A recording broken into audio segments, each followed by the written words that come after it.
السلام عليكم. معكم معصومة مبارك، عضو مجلس الأمة. معكم معصومة مبارك، عضو مجلس الأمة. عضو مجلس الأمة. وأنا مع المرأة الكويتية المتجوزة غير كويتي، عشان أنا كمان متجوزة غير كويتي برضه،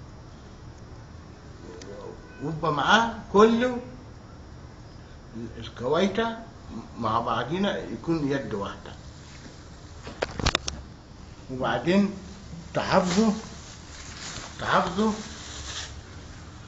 على الوحدة الوطنية بتاعتكم الكويتية، الوحدة الوطنية بين شيعي بين بدوي بين سنة. تحاولوا تحبوا بعض، خليكوا حلوين مع بعض. معاكم معصومة مبارك، عضو مجلس الأمة. أنا اختفيت.